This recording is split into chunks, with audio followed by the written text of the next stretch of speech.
Global policymakers are driving a change for decarbonisation of transport.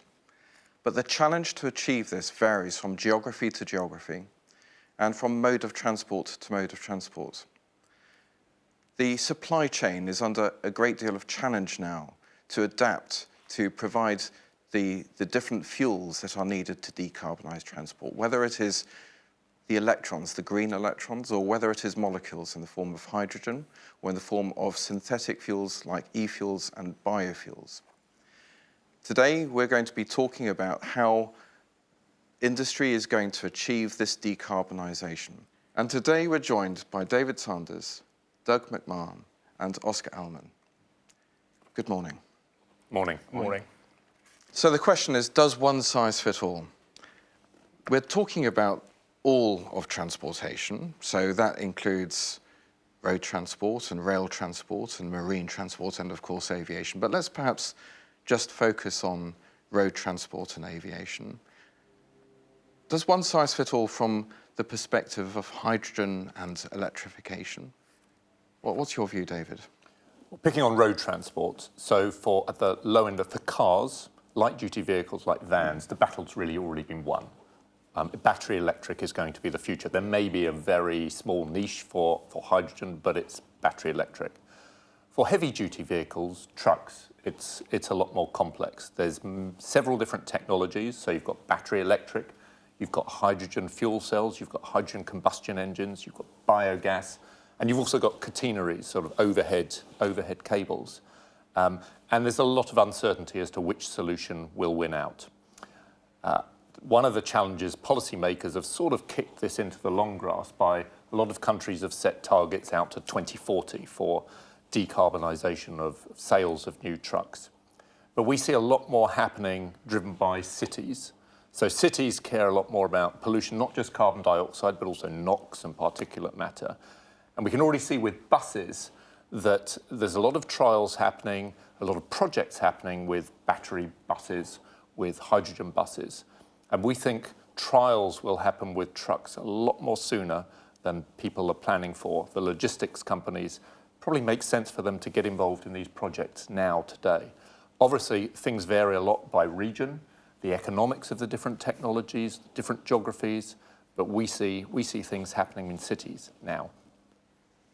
And Doug, your perspective is more from the US side.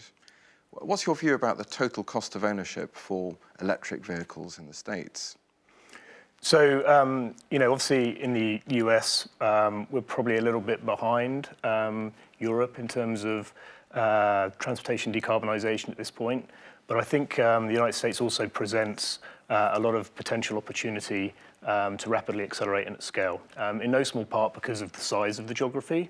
I think that plays a big part in terms of the economics of different forms of transportation technologies. So as David had mentioned, I think the battle is already won in terms of some of the light-duty vehicles and buses and the like. But when I think it comes to some of the heavier-duty vehicles, there is going to be potentially an important role for hydrogen and molecule-based solutions moving forward. The interesting piece, I think, here is, though, that there's a little bit of a dichotomy here. So from one perspective, you've got this massive geography in the US with vehicles traveling longer distance and therefore making, I think, a much stronger case for hydrogen-based solutions over battery at the moment. But at the same time, the ecosystem that's going to be required to really make the investment in hydrogen-based infrastructure is also more spread out. You don't necessarily have that concentration. So it's important that when we think about the total cost of ownership for the vehicle decarbonisation part, particularly when it comes to hydrogen, that you're also thinking about the other uses of hydrogen across the economy and how that can all come together and fit nicely. And in the States particularly, you've got some vast distances that these heavy goods vehicles are travelling over. How do you see the journey to create that infrastructure so that it reaches that critical mass that enables this transition, with HGVs particularly? I mean, that's a difficult question to answer at this point. I still think there's a lot of uncertainty around how that transition is going to take place.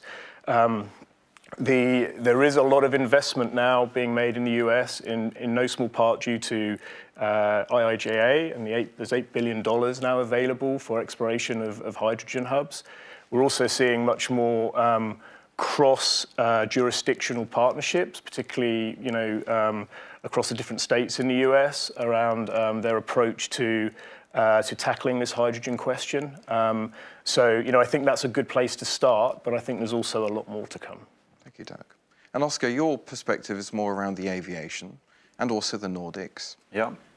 So in aviation particularly, does one size fit all? We see electrification of general aviation and maybe some hydrogen demonstrators now, but does one size fit all in aviation? Where do you see that going? So I think we look at this from at least two dimensions, right? So we have the technological perspective, and there we see that we're not ready yet for a complete transition into, for example, electrification.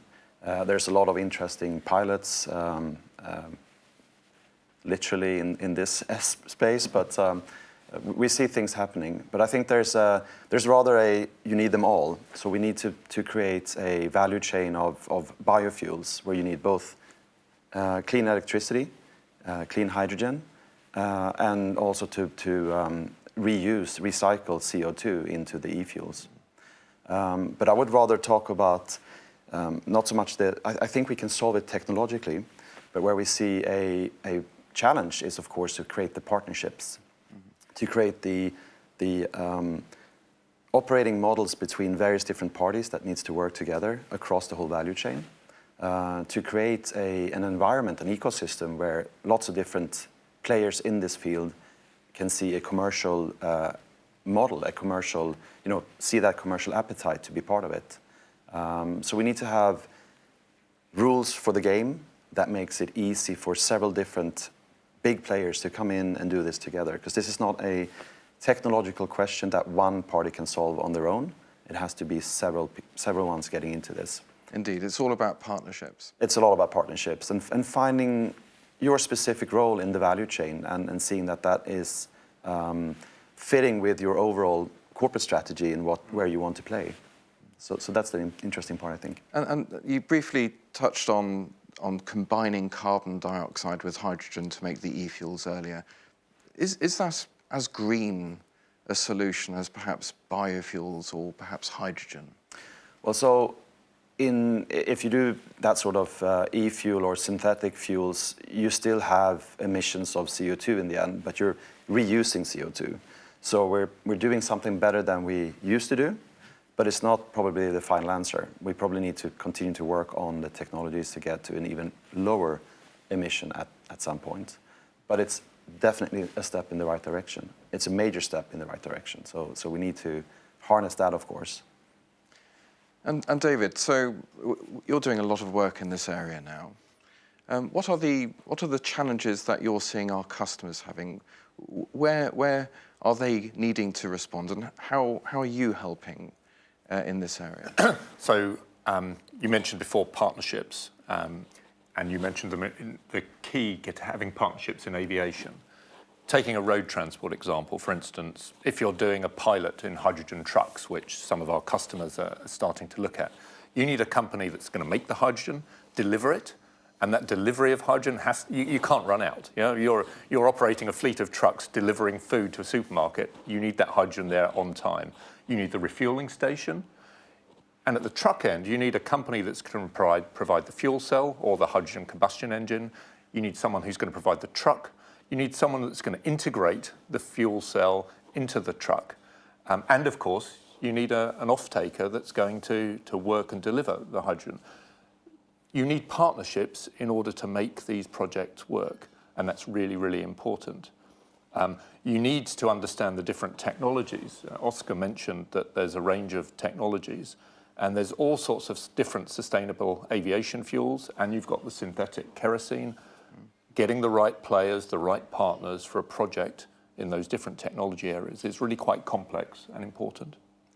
And then the other dynamic here is the dynamic between the consumers and the utilities themselves as well, right? So we're seeing that a lot on the electrification side, where consumers of those businesses that are now having to put electrons at the heart of their business are now kind of saying, okay, wow, I need to understand the electricity grid and the electricity system, because that fuel represents such a large proportion of my operational costs, my TCO. So the partnerships between the providers of the fuel and the actual consumers of the fuel, I think, is equally as important. And there is a risk here that we overbuild a lot of infrastructure, both in electrification and the hydrogen side, over the next 10, 15, 20 years, because there is no one centralized entity that's really playing a kind of a convening role across all of that. So from a partnership perspective, it's going to require much more collaboration across all of these different types of entities, I think, to make sure that we're building out almost like a cost-sustainable solution in the future. And that's why in things like road transport, again, reinforcing it will be driven by cities and back-to-base applications in the first instance, because then you don't need to build out masses of infrastructure. So you test and develop the different technologies in a relatively simple way. And the same with aviation. You test and develop it in a certain geography rather than trying to do long haul in the short term. And of course, the Nordics, as always, are leading the way. So the challenge is both a strategy challenge, but also a technological challenge.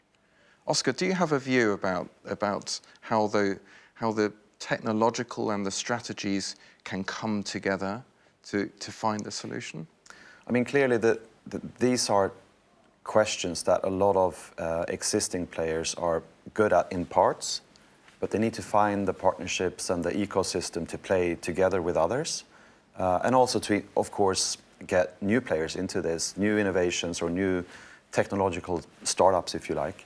But the challenge is to understand, where can I play in this value chain? How can I make that commercially sound and make it into something that actually makes a difference for these companies? But also understand, what capabilities do I have? What can I bring to the table? And those capabilities are both from a perspective of sort of the business side of it, as well as the technological side of it. So I cannot stress enough how important it is to get that operating model and the partnership to work. Doug?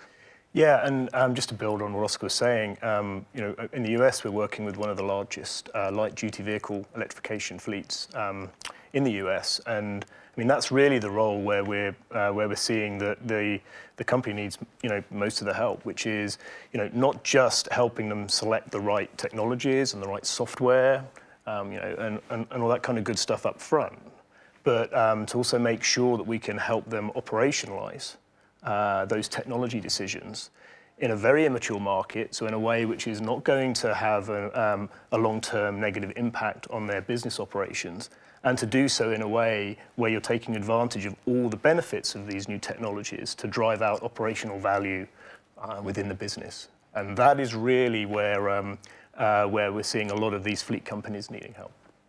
So thank you. It doesn't feel like one size fits all. The challenge varies depending upon the mode of transport and the geography.